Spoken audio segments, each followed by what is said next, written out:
Now, news that works for you. This is WGXA News.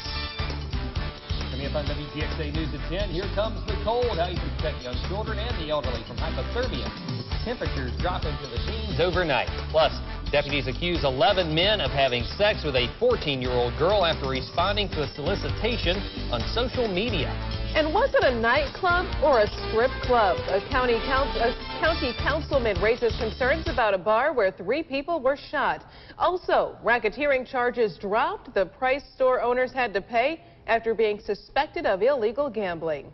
Good evening, and thanks for watching WGXA News at 10. I'm Amir Jacobson. And I'm Raymond Tubb. Well, we begin with a look at the freezing temperatures here in central Georgia. Chief Meteorologist Jeff Cox is braving the elements tonight and is live outside of our studio in downtown Macon. Jeff, just how cold is it going to get? Oh, Amir, way too cold in my opinion. We're headed for the teens overnight, single-digit wind chills tomorrow morning. We've been out here less than 5 minutes, and it is already brutally cold with this whipping wind. Let's take you to the graphics and show you the latest numbers coming into central Georgia's thermometers. Right now, many spots are starting to show those below freezing numbers, including in the Macon area. The problem is the whipping wind. We're seeing wind gusts of 30 to 40 miles per hour. So we go to our next graphic, and that's the wind chill map, and it already feels like the teens across central Georgia, and so that's what your skin feels and senses the weather as. That's what you need to prepare for if you're venturing out tonight or early tomorrow morning. Let's go to our next graphic. That's our hour-by-hour forecast. By tomorrow morning, actual air temperatures will be in the upper teens with wind chills in the single digits. And by tomorrow afternoon, even with plenty of sunshine, high temperatures will not escape the 30s by your Thursday afternoon. Back here in downtown Macon, as you know, I often try to make our weather, make it seem a little better than what it may actually be. We have teams of meteorologists scattered all across the country, and today we checked in with them to see how the Arctic blast is impacting their neighborhood. In Nashville, it's snowing, it's cold, and it's only going to get colder. We're expecting single digits below zero wind chills overnight. People are preparing their homes, their pipes, and their families for this winter weather. In Nashville, I'm Samantha Singer. In Columbus, Ohio, I'm meteorologist Andrew Michael. The big story here, how cold it is feeling. Our wind chill right now, we are down to 5 degrees, and our wind chills are going to remain near zero all day long, but tonight's even colder. We're talking about wind chills between 15 to 20 degrees below zero. It's going to be a very dangerous night. Frostbite occurring in just a few minutes, and we're going to be keeping a very close eye on it here in central Ohio. In Columbus, Ohio, I'm meteorologist Andrew Michael. I'm meteorologist Emily Gracie in Baltimore, Maryland, the city that was crippled by just a couple of inches of snow yesterday, and today the cold temperatures are a huge factor in that snow sticking around. Sidewalks covered with a layer of ice here in one neighborhood, and while the main streets aren't looking too bad, it's these side streets that didn't get cleared yesterday. Here's one example right here where you can see cars have been packing this snow down, creating just a sheet of ice on a hill, a very dangerous situation for drivers who are heading back to work today.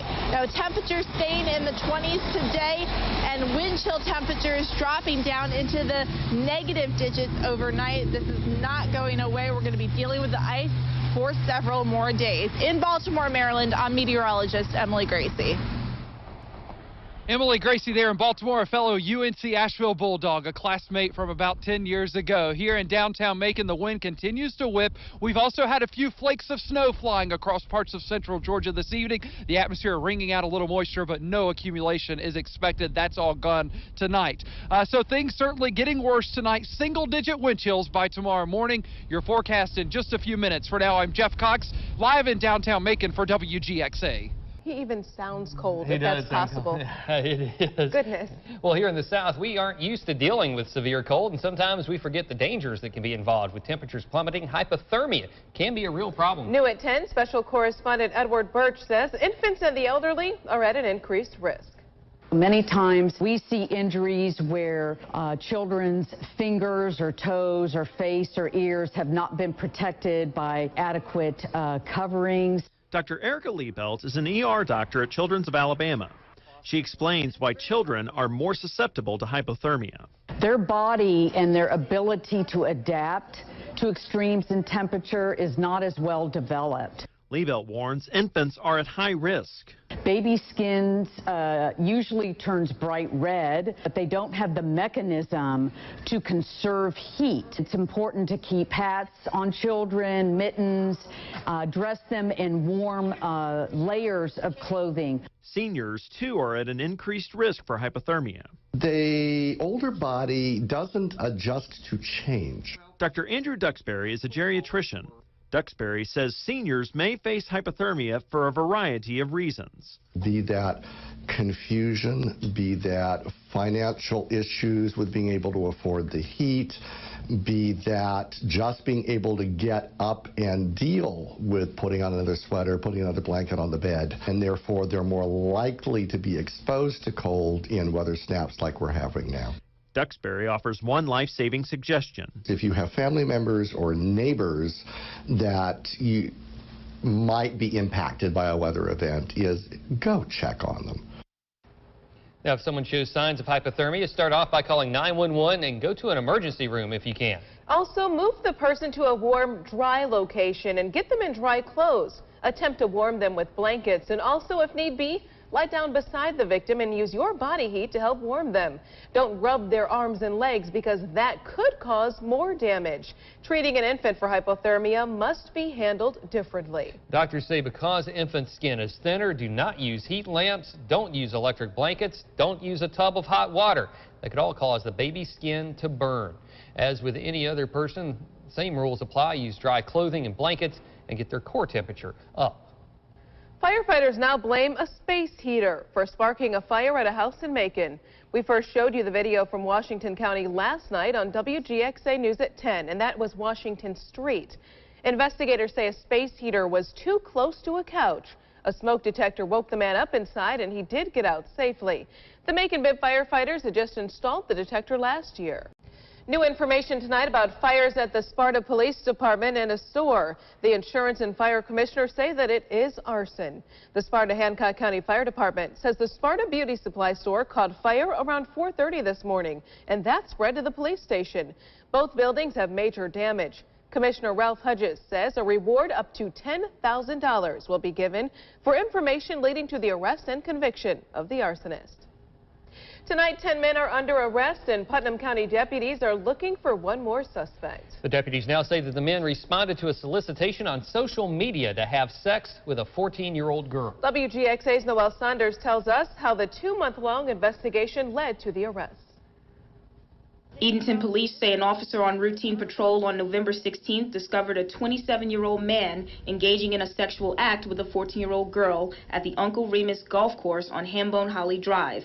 But it doesn't stop there. Chief Kent Lawrence with the Edenton Police Department called the GBI in Milledgeville for further investigation. When I got that call at 2:40 in the morning, after 30 years of experience with law enforcement,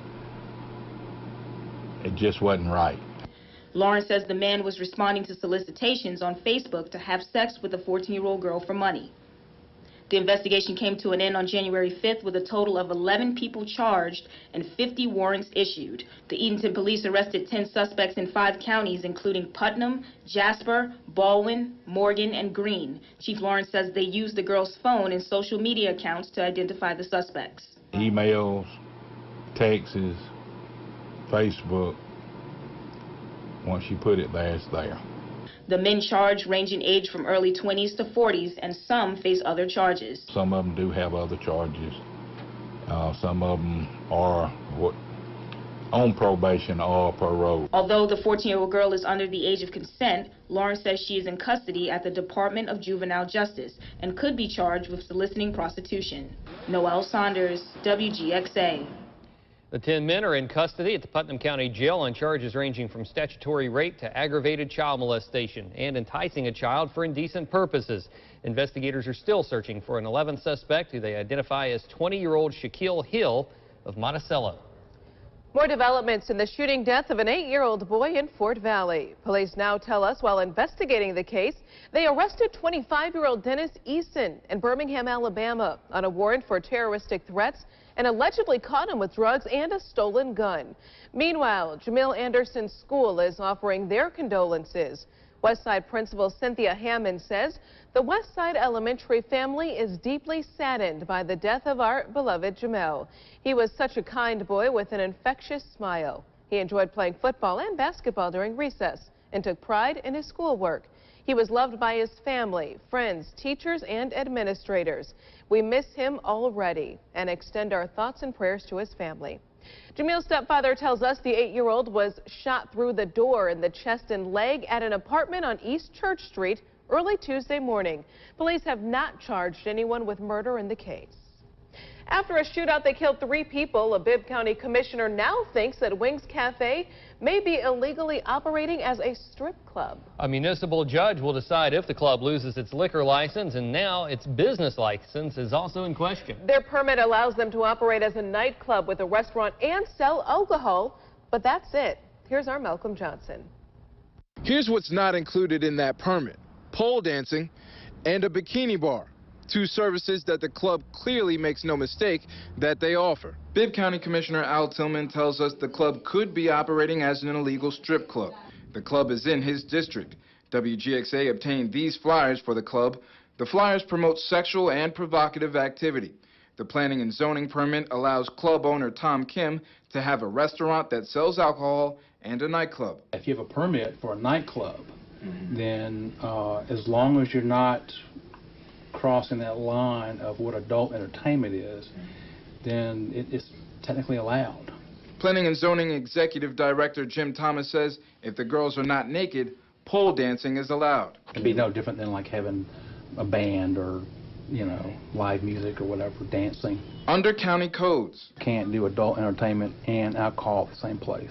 Codes also state if adult entertainment took place, Kim would need another zoning classification and have to move his business. Zoning requires it be, I think it's 1,000 feet from certain homes and residential areas, and which this property is not. So Wings Cafe owner Tom Kim's attorney Charles Cox says Wings Cafe does not offer what qualifies as adult entertainment. He's not an exotic club, if that's what you're asking. I mean, he's not an exotic dancing club or anything like that. Malcolm Johnson, WGXA.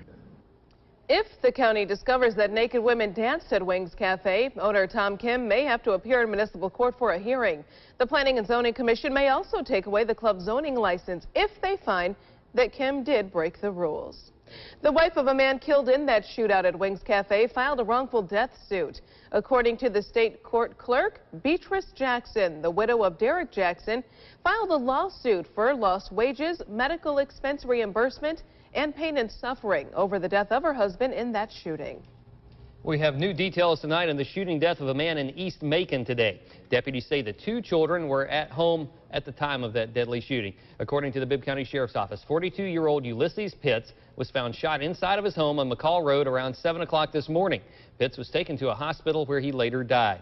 Deputies have not named any suspects in the case. If you have any information, you can call the Bibb County Sheriff's Office at Crime Stoppers at 877-68-CRIME.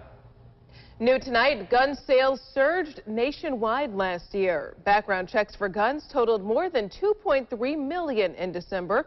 According to the FBI, that's up from $2 million in 2013.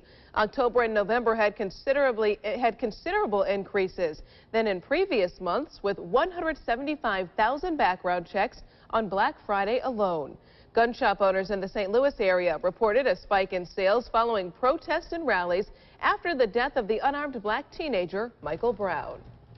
The owner of a gas station in Bibb County will no longer face charges on accusations of giving cash payouts on gambling machines. That's thanks to an agreement with the district attorney's office. WGXA's Chase Ambrose explains the deal and how it benefits the county. In November, the Bibb County Sheriff's Office raided several convenience stores, including this Shell station on Forest Hill Road. Investigators say they gave illegal cash payouts on their electronic gambling machines. The station's owners faced racketeering charges. But now those charges have been dropped after an agreement with District Attorney David Cook. The station owners forfeited $175,000 to the DA's office, and in exchange, the racketeering charges were dropped. Pursuant to that agreement, the owners of that station are now permanently enjoined from possessing or using any type of electronic gaming machines at that location. Any violation of that order would result in immediate action from the court. But Cook is not keeping all the money. In light of the Bibb County Sheriff's Office's vital participation in this investigation and operation, we are sharing the proceeds of this forfeiture with them. And with that, I now present to Sheriff Davis a check for $43,929.32. Thank you, Sheriff. Thank you, Mr. DA. Thank you. Sheriff David Davis says he plans to use his share of the funds to begin the process of outfitting deputies with body cameras. Cook plans to use the rest of the cash to help fund 4 victim witness programs. Chase Ambrose, WGXA. Sheriff Davis says that he hopes to outfit patrol deputies with cameras by this summer if the budget allows for it, but adds that this money is a good head start. Investigators say a gunman killed a doctor at a VA clinic and then took his own life. Why it's not the first time that the two had a confrontation. That's later at 10. And the family of a Georgia corporal killed in a triple murder-suicide. Talk about losing someone that he loved. Brutal cold taking over central Georgia, and we've got a lot of cooling left to go. How low do we go and for how long? When do we warm up? The answer is coming up next.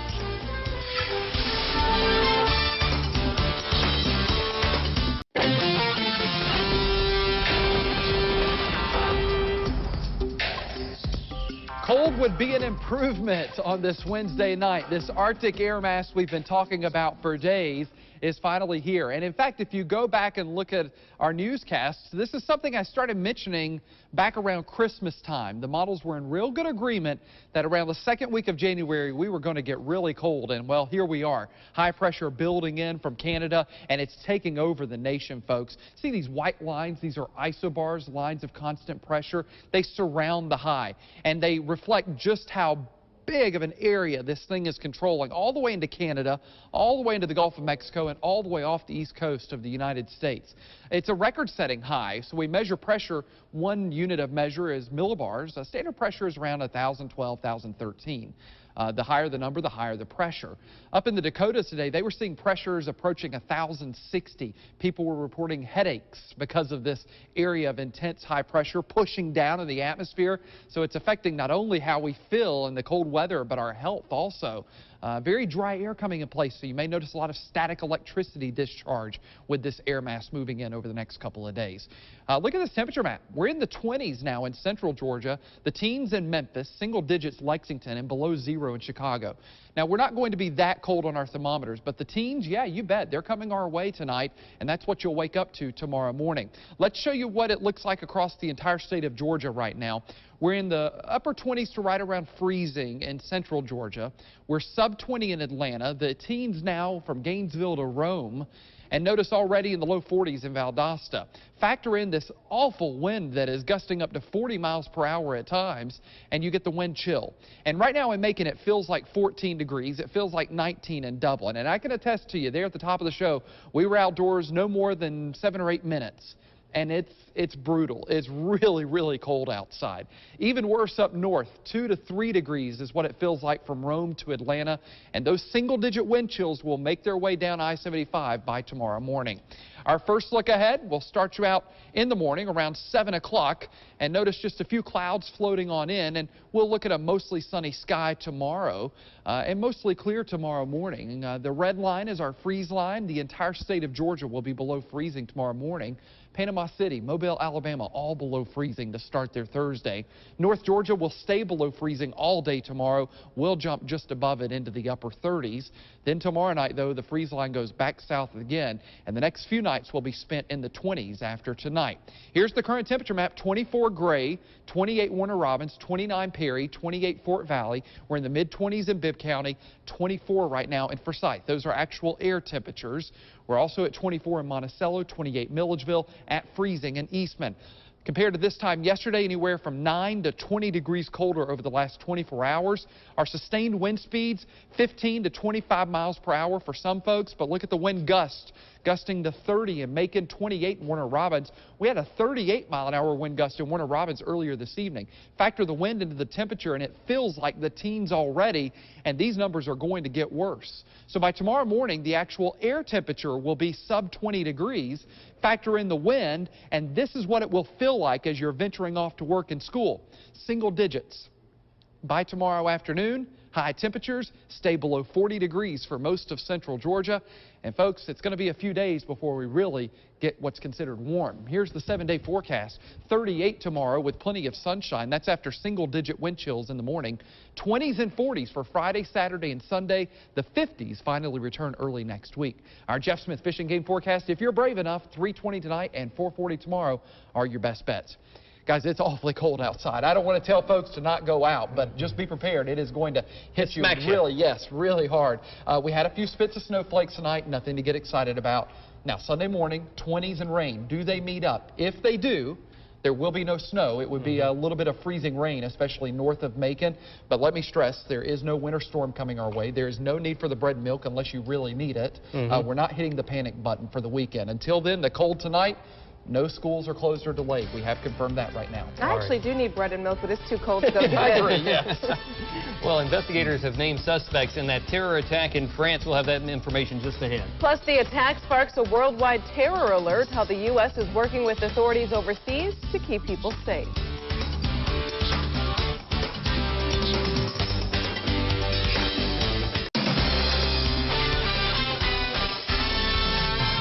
Paris is on high alert following a terror assault on the office of a satirical newspaper that killed 12 people. As Greg Pelcock reports, police identified the suspects and the search is on to catch them. French police confirmed to Fox News that they have identified the 3 suspects in the brutal shooting here. They are, it is reported, Saeed and Sharif Kouachi, age 34 and 32, and Hamid Murad, age 18. One is reported to already have a terror conviction. There are also reports of an ongoing raid related to the attack, but the police tell us there are no arrests yet. The manhunt continues. Emergency crews raced to the scene of France's deadliest terror attack in decades. Masked gunmen with assault rifles stormed the Paris offices of the French satirical newspaper Charlie Hebdo in a military-style attack, shouting, Allah Akbar, God is great, even calling out the names of their victims. They knew who they were targeting. In a matter of minutes, they killed 12 people before escaping in a car, which was later found abandoned. Much of the stunning video came from witnesses who saw the attack as it went down. I was on my balcony and I heard a loud noise, and then I saw an injured policeman. The shots came from an automatic weapon, and it was quite shocking. It was as if we were in a state of war.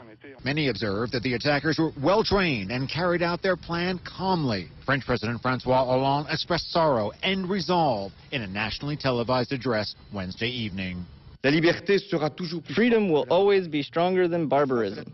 France has always defeated its enemy when it was able to rally together behind its values. This is what I'm encouraging you to do. The unity of all and everybody should be our answer. Earlier at the scene, he had noted that several other attacks had been thwarted in France in recent weeks. The country's security alert has now been raised to the highest level, putting in place additional safety precautions. I have asked the regional heads of police to take all the precaution measures needed at train stations and transport facilities, cultural institutions, and a certain number of public institutions. We have increased the security deployment everywhere throughout the French territory. It's not the first time the paper's offices have been attacked. They were firebombed in 2011 after a spoof issue featured a caricature of the Prophet Muhammad on the cover. Nearly a year later, there were additional threats after more depictions were published. Among the dozen killed today, Stéphane Charbonnier, the newspaper's editor-in-chief, as well as his bodyguard. Charbonnier was an outspoken advocate for the paper amid threats of violence. It is a religion that scares people because every time we talk about it, it is when we talk about bomb attacks done by an extreme minority. French President Hollande also announced tonight 3 days of national mourning for those killed in the attack, and no let-up in that search. In Paris, Greg Pelcock, Fox News. That attack renews questions about where and when terrorists will hit next and who exactly could be at risk. And could we see these types of attacks here in the United States? New at 10, national correspondent Christine Frizzell is tracking the story. It's a nightmare situation that many fear is already becoming more and more a part of everyday life. From last month's hostage situation at a cafe in Sydney, Australia, to the deadly attack at the Westgate Mall in Kenya, to the bombings at the Boston Marathon. Pete Hoekstra, former chairman of the House Intelligence Committee, says there is indeed a growing global threat. I hope that, we don't focus just tactically on what happened today, but it's time for Europe and the United States to have the broader discussion about what the real threat is from radical Islam. President Obama was also careful not to treat this as an isolated incident. These kinds of attacks can happen anywhere in the world. The U.S. and France are now working together on this investigation, but many feel they have cause for concern moving ahead. And Americans are already showing signs of fear. In an NBC News Wall Street Journal poll, 47% said the U.S. is less safe than it was before September 11th, 2001. Do you think the United States is at risk for a similar style of attack? Oh, sure. We've seen these types of attacks. Hoekstra believes it's not just about stepping up action at home, that the U.S. and its allies have allowed too many victories for terrorist groups in places like Libya, Syria, Iraq, and elsewhere. When they are successful overseas, it emboldens them overseas, but it also emboldens their followers here in the United States and Europe. A modern-day threat in what many see as an ever-expanding war. In Washington, I'm Christine Frizzell reporting. New details tonight in the shooting death of a psychologist at a VA clinic in El Paso, Texas. The FBI says the suspected gunman, Jerry Serrato, was a former clerk at the clinic who threatened Dr. Timothy Ford back in 2013. Serrato was medically discharged from the Army in 2009. Investigators say he killed the doctor, then took his own life. A community in shock after a Georgia deputy is allegedly killed by his own stepson in an apparent murder-suicide. Yes, new tonight, Fox's George Franco talks to the corporal's family about their loss. Samuel was just a good man, worked hard all his life. He served in the military, come home, lived here across the road from the house, and he was just a good neighbor, a good family member. For Derek Morris, the loss of his first cousin, Paulding County Sheriff Corporal Sam Driscoll, and Driscoll's family is difficult to comprehend. What did you think when you heard about what happened? I couldn't believe that it happened. It didn't ring with me. Morris, who lives across the street from the Driscoll, says they moved in more than a decade ago after Sam Driscoll retired from the military after more than 20 years service. We're also told Driscoll, a 1980 graduate of Paulding County High School, married a woman, Muachin, from the Dominican Republic where he'd been stationed. She already had a son, Felix Almonte, the suspected shooter. Morris says he saw Felix grow from a boy into a young man without any signs of trouble. Helped me a time or two. I didn't know of anything. Never any complaints about stepdad, anything like that? No complaints at all. Just a good family. A family now gone after a deadly rampage, apparently by one of their own. Now immediate family and friends of the Driscolls are searching for answers that may not be easy to come by. My thoughts go more towards his immediate family, his dad and his brothers and sisters. Glad he was part of my family. Just a good man all the way around. Well, back in central Georgia, $20,000 in stolen goods are now in the hands of Twiggs County law enforcement, and the 4 people suspected of taking the items are charged. Investigators say that several ATVs, motorcycles, power tools, and firearms were stolen in January in Twiggs, Jones, and Bibb counties. The Twiggs County Sheriff's Office arrested Condi Warren Ash Jr., Corey D. Brown, Jeffrey Blake Hasty, and Joshua David Mixter. We were well pleased with the outcome of the investigation, and we were really glad we was able to get back some of the things that belonged to people and get it back to the rightful owner. According to Sheriff Darren Mitchum, the investigation is still ongoing and more arrests and recoveries are expected. Bibb County Superior Court grand jury indicted 5 teens on a long list of charges, including armed robbery, hijacking a car, and street gang terror. Nicholas Shamir Young, Shamarcus Takori James will both be tried as adults. LaVey Downing Jr., Norman Coleman Jr., and Gregory Sherrard Ham Jr. are all juveniles. Because of their age, their mugshots are not being released. Law enforcement says that the teens could be members of the Crip street gang. They are all accused of stealing cars and then robbing people at gunpoint. Well, Dooley County's longtime sheriff will be laid to rest tomorrow. Sheriff Van Peavy died yesterday after complications from an unexpected surgery. He was 78 years old. Peavy has been the sheriff of Dooley County for 30 years. Funeral services will be tomorrow at 2 p.m. in the gym of Fullington Academy in Pinehurst. Graveside services will be at Pinehurst City Cemetery. New tonight, Mercer University is being recognized for their community engagement. The Carnegie Foundation for the Advancement of Teaching renewed the community engagement classification for another 10 years. It was first awarded in 2008. Only a small percentage of U.S. colleges and universities are given the classification. It's for being involved with the community for a mutually beneficial exchange of knowledge and contributions to the public good. Well, Macon area customers and associates have given more than $21,000 in just 6 weeks to Kroger's 2014 Can Hunger campaign, and another $143,000 to a second initiative that benefits the Middle Georgia Community Food Bank. From November 16th through Christmas Eve, customers bought $1, $3, and $5 icons, and each of those benefits Feeding America food banks for families in need. We here at WGXA are continuing our fight against hunger with your help. Our next food drive for Drive Away Hunger Food campaign will be next Thursday, January 15th at Walmart on Watson Boulevard in Warner Robins from 3:30 to 7:30. We're going to accept any non-perishable food items as well as cash and check donations. Well, after the break, Petco is pulling some treats off the store shelves. We're going to tell you why. And a hiker in California gets injured miles away. How social media helped dispatchers save his life.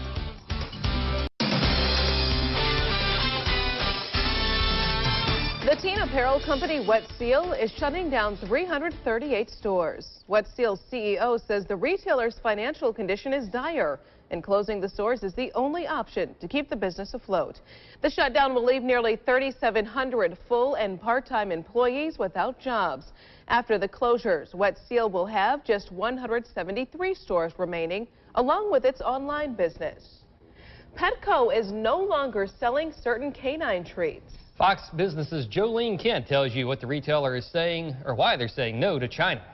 The complaints are piling in, and one pet retailer is taking action. Petco, the country's second biggest pet retailer, is pulling all Chinese-made dog treats from its shelves, citing safety concerns. The move makes Petco the first retailer of its kind to say no to China. The FDA says roughly 1,000 dogs have now died after eating the tainted Chinese-made treats. All in all, the agency has received close to 4,800 complaints since 2007, involving more than 5,000 dogs. Rescuers across the country have been hearing about this problem since 2007, and we have been writing letters to the FDA. We've been writing letters to the American Veterinary Medical Association.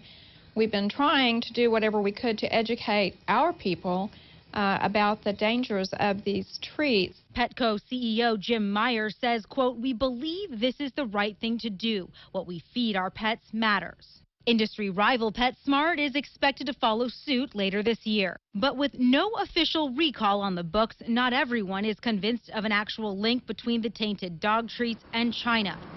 Walmart says it will not be pulling the treats anytime soon. In an email to Fox Business, the company says, quote, "The FDA has been unable to find any conclusive evidence of an association between the reported pet illnesses and these products. If such evidence is found, we will take the appropriate and necessary actions. We hold our suppliers to high standards."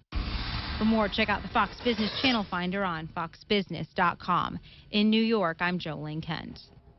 A trainee dispatcher in California thought outside of the box and used social media to locate an injured hiker. The hiker's 11-year-old son had called to say his dad had fallen 150 feet.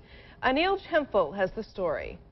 CHP Sacramento received a 911 from an 11-year-old advising he was rappelling with his father. The father fell and hit his head. He has a wound. Dispatchers got that frantic call from young Jake, but it cut off before he could tell them where his father fell. We're both working vigorously on trying to find out who this person is, where this person's at, especially when we don't have a definite location. The only clue dispatchers had was where the call connected with a cell phone tower near Vacaville, more than 30 miles away from where Jake and his dad, Ryan Pritchard, were actually hiking, along the Blue Ridge Loop Trail near Lake Berryessa. It can ping off different towers, and several different agencies can get that 911 call even if it's out of their jurisdiction. Dispatchers were hitting a dead end, and time was of the essence. That's when a trainee, Brianna Martinez, who's only been on the job for 3 weeks, tried to help. I decided to search myself since they were busy, so I plugged the name into Google, and his LinkedIn account came up. So I was able to get a picture and know that he was from Sacramento. Using his name and image, Martinez made a match on Facebook. I scrolled down, and the very first post was a picture of his two sons, and behind them was the Lake Berryessa, and it just said hiking the Blue Ridge Trail today. Post that shows they're possibly rappelling at Blue Ridge Loop Trail. We're routing fire that direction. As soon as we saw that picture, it made sense. Help arrived and airlifted Pritchard out of the canyon just before sunset. A close call for an injured hiker saved by social media. It made a definite difference, I believe, in the outcome of the call, and so it was excellent. Being in law enforcement 31 years, I don't know that I would have thought of that. Well, Pritchard's family says that he had several fractured bones, a head injury, and a broken jaw from his fall. His son, Jake, wasn't hurt. Coming up later on WGXA News at 10, how to turn a cup of human waste into a cup of drinking water.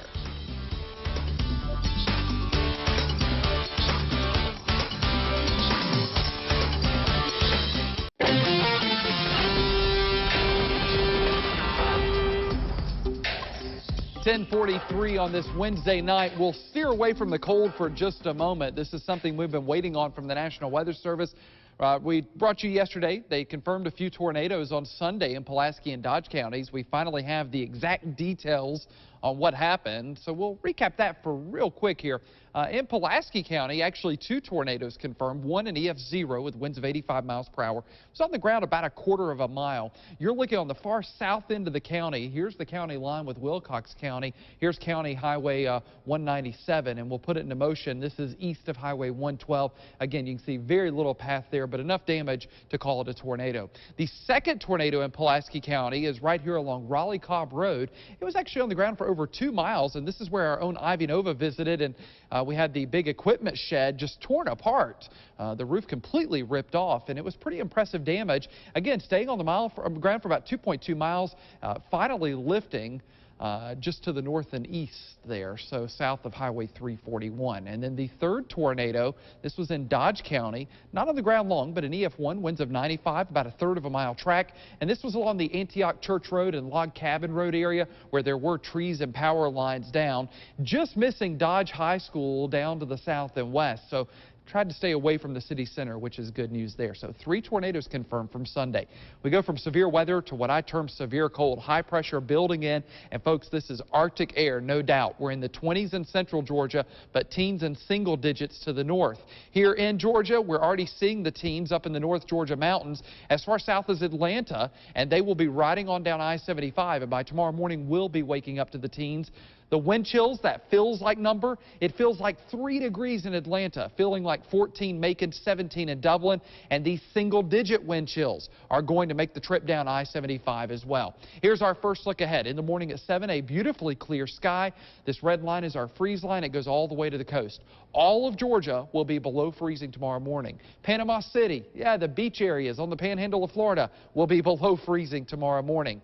By the afternoon, we get some sunshine. We'll warm up to the mid and upper 30s. The North Georgia mountains, pretty much north of I-20, they look to stay below freezing all day tomorrow, and that'll last into Friday morning. Here's the current temperature map. It is now 23 in Forsyth, 24 in North Macon and Gray, 27 downtown to South Macon, 28 Warner Robins, 27 Perry and Fort Valley. Looking at all of central Georgia, a lot of 27s for Sparta, Milledgeville, and Butler, 31 Montezuma, 31 also in Eastman. Our winds are still coming in anywhere from 10 to 20, if not 25 miles per hour.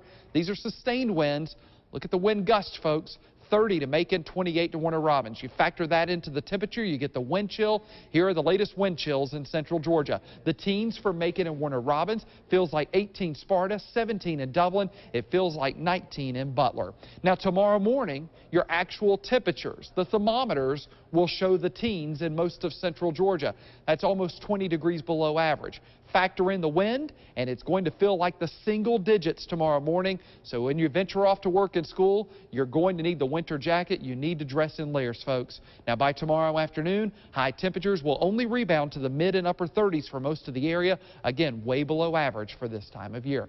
7-day forecast, 30s for highs tomorrow after single-digit wind chills. 20s and 40s for Friday, Saturday, and Sunday. The 50s return next week. It looks like a soggy stretch, though, starting Sunday. Our Jeff Smith fish and game forecast, peaking around the excellent range at 320 tonight and 440 tomorrow afternoon.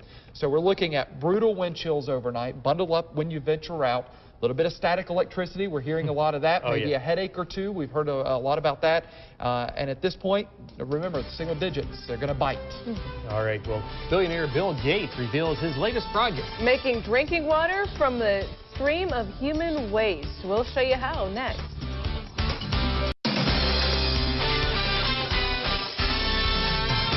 The future is here and now, turning feces into drinking water. Bill Gates spent millions of his foundation's money on that idea. For 3 years, a local company has been building a machine that turns feces into fresh water. As Matt Markovich reports, the Omni processor is now headed to Africa. Poop. Doo-doo. There are lots of colorful names for, well, Caca. 2 billion people don't have toilets or proper sanitation. Bill Gates and his foundation have made a priority to change that, but they wanted something different, something new, and turned to aerospace engineers at Janicki Industries in Cedro-Woolley, and they came up with the Omni processor. 200,000 people and their human waste can run through this machine. That's right. What goes in as feces and latrine sludge comes out as dried solids used to generate electricity to power the plant, and more importantly, drinking water. We extract the water, purify it, and then we have the water to turn around and sell or return to the community. The Omni processor cost millions of Gates' money to develop, and this is the first one ready for shipment. What we're standing on is going to be shipped to Africa? Yes. It's designed to be broken apart into modules, and then it'll be shipped to Dakar, Senegal, in West Africa. There's millions of examples of equipment that's been shipped to these countries that ends up as a rusty derelict, and we don't want that to happen. And so we believe if the machine makes money every single day, that they'll run it every day. And that's kind of the magic. It takes about 5 minutes to turn a cup of human waste, which is 90% water, into a cup of drinking water. You gotta taste it, smell it, and drink it. Water in the entire plant meets U.S. health standards. Tastes exactly like when I get home, you know. What does the man whose millions made this all happen think? It's water. In Cedro-Woolley, Matt Markovich, Como 4 News. The machine is being prepared for shipment to West Africa for a real-life test run later this year. Well, after the break, we've got a final look at your forecast. Stay tuned.